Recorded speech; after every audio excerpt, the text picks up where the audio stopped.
Hello everyone. Today I'll be talking about neural networks in AI, or more specifically in machine learning.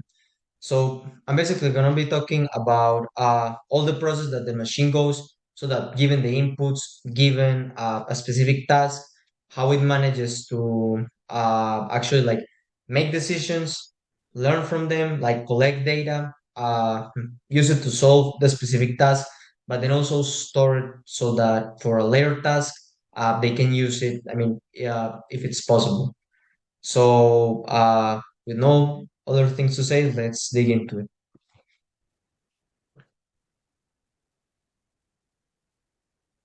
So the first concept that we need to understand, and possibly the most complex concept to understand on on how does machine learning work, is understanding a neural network. So we look at this image and we go like, oh, that seems complex, that looks complex, and yeah, I mean it can be complex, yes. But the good thing with a neural network is that it's composed of neurons. Each one of these circles represents an individual neuron. And the advantage with neural networks is that each one of these neurons do a very similar task. They have slight differences, but they share a common goal. So if we manage to understand what one of these neurons do, we can actually understand what the entire network does. So this over here is a neuron. This is basically one of these circles from here. So how does it work? It takes some number of inputs. It can be one, it can be two, it can be three, like in this case, it can be as many as we want to give it. Each one of these inputs has an associated weight. The weight is given by the task that I'm giving it, but by what I define success, like a successful task to be. That's the way that I give to my inputs. So then the neuron takes those inputs and it computes something called the regression model, which is a mathematical formula that helps the neuron determine which are going to be success cases, which ones are not. Each one of these neurons are going to be doing that. So all of them working together will get the neuron to estimate, to have a very accurate estimate on what's going to be a success case, what's not going to be. Then it uses it to tell the machine what to do, and then it also stores it to learn. It learns from it. It stores like a result, and then it uses it later on if it's possible. So basically, a neuron is another way to refer to a mathematical function because that's what it does. And also notice that in the neural network, for example, the output of a neuron becomes the input of another one, right? So yeah, just wanted to point that out.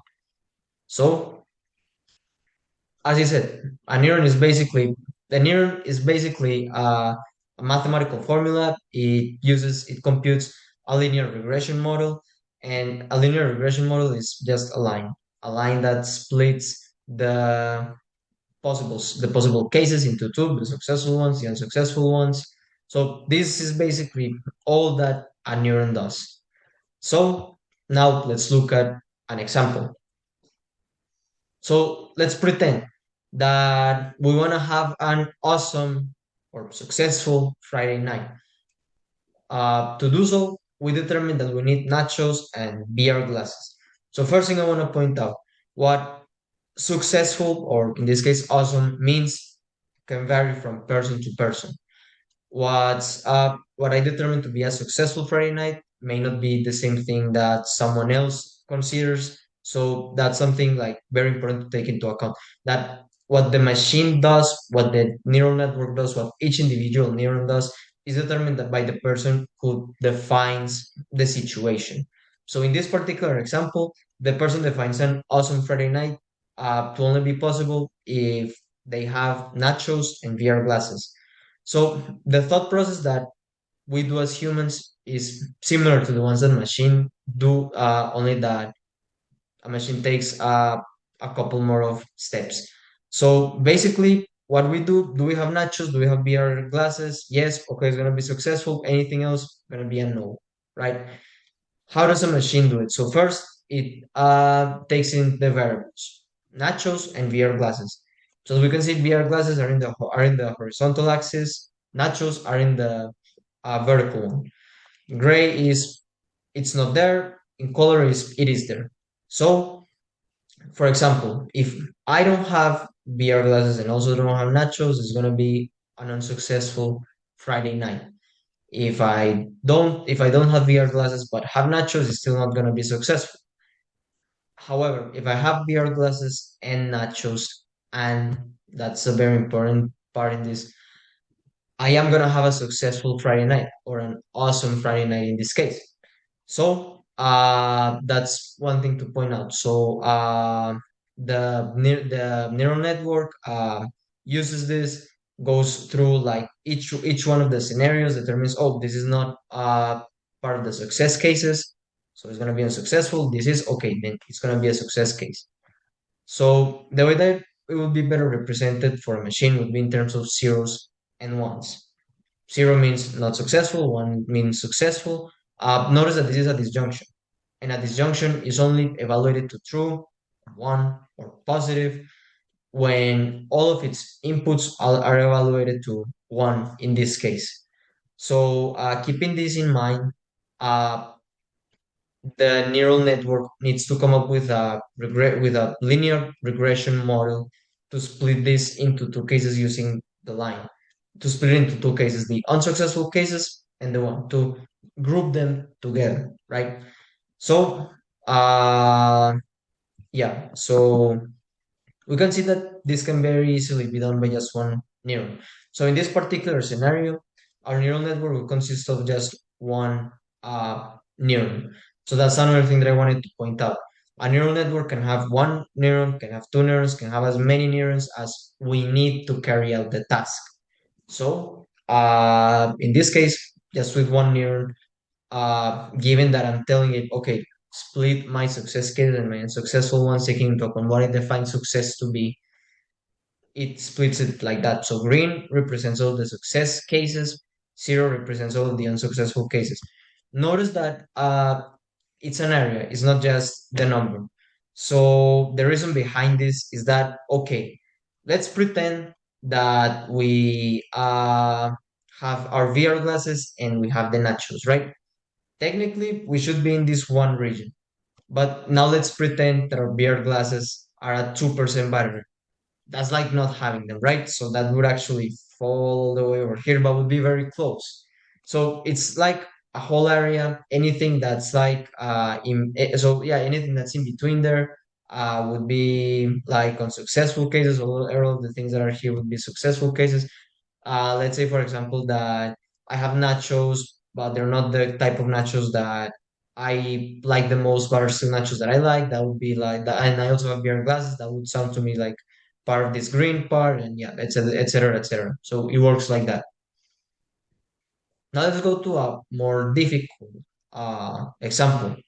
Let's pretend that to have an awesome Friday night, we define like success to only happen if we have either nachos or VR glasses, but not both. So what does this mean? This means that we're dealing with an exclusive OR situation. What does exclusive OR mean? It means that it's only going to evaluate to one if one of its inputs is zero and the other one is one. That's all. So if we try to do it with with one neuron, we notice very quickly that it's not possible to split it into the two cases because this one line can never group these two ones together and these two zeros together, no matter how we shift it. So let's think for a moment. What can we do to solve this?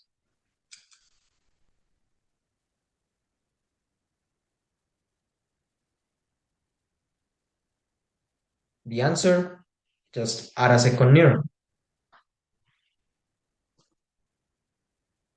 And this is how it would look like.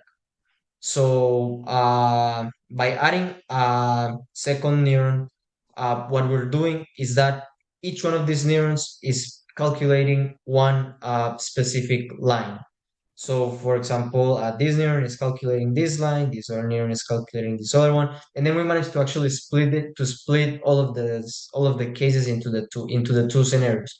Either it's gonna be a successful Friday night or an unsuccessful Friday night.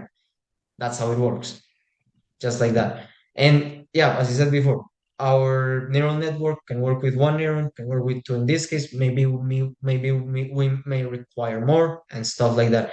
And another thing that I wanted to point out is that from these areas is what the machine actually is where the machine actually gets to learn. So by looking at this, everything that falls in the red areas is what the machine then stores as unsuccessful for this particular situation or for very similar situation. So it stores the data, and that's where the whole learning process comes from. Same with the green. It stores that, okay, this is successful cases. So then later on, if we give the machine a very similar situation, it's most likely gonna like use that back again. So now I want to show you like in a simulation like uh how this works. Okay, so here we go. We have our data. Let's pretend this is our data, and we need to orange is unsuccessful cases, blue is successful cases. This is just the background, so just focus on the color of the dots. We need to split them into the two cases, the successful cases and the unsuccessful cases. So just by looking at it right now, we can see that it would be very easy to do if we have just one line, which means one neuron, right? So first of all, we activate our two variables. We're just activating them here. We're not doing anything special yet. We have two neurons. We said that we can do it with just one. Now we run it. So as we can see, uh, yeah, we got it. We split it into the two cases.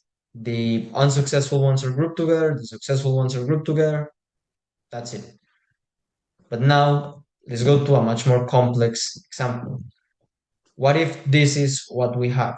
What if we're given this data? So remember, blue ones, unsuccessful ones, orange ones, successful ones. We need to come up with a way, we need to come up with a network that can actually group them together, group all of the blue together, all of the orange together.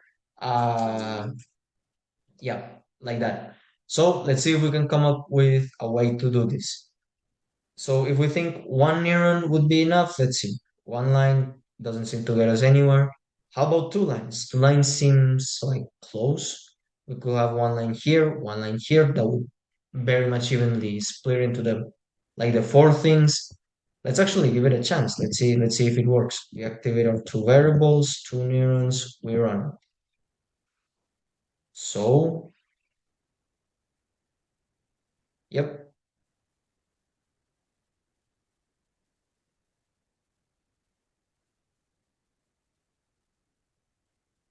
So as we can see over here, it's very close because we can see that most of it is actually grouped together.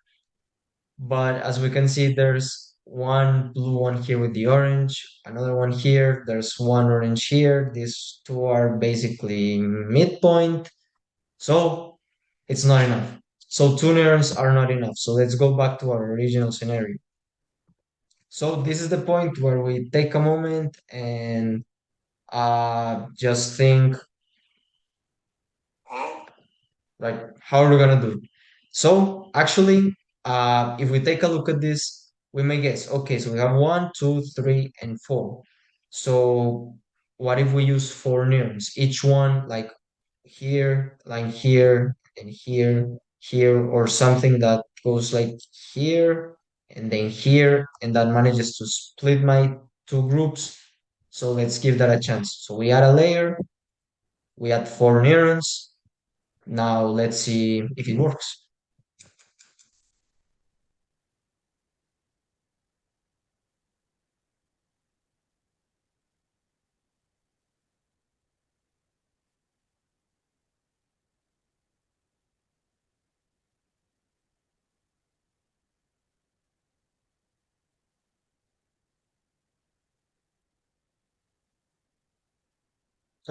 As we can see, we did it. We managed to split it into the two groups with four neurons, which is appropriate. It matches what we know so far. So yeah, as we can see over here, we managed to split into the two cases. All of the oranges got grouped together, all of the blue ones got grouped together. And as I said before, this is what the neural network uses to determine which are the successful cases, which are the unsuccessful cases. Then it goes back to the original like problem or prompt, uses it to estimate what to do. Then it gives that to the machine. The machine does it, but then the neural network stores all of that information inside of it. So if it pops out again, it would be easier to use because there's already like a predetermined way if it's similar, if it's like a similar thing. So now going back, uh yeah. Now finally, I just wanted to say a couple of other examples in which uh, neural networks are super useful when it comes to machine learning. One of them is, for example, everything related to recognizing handwriting, numbers, words, whatever. That uses neural networks as well. And also filters, the filters that we use in our phones to take pictures, to edit them, all of that uses neural networks.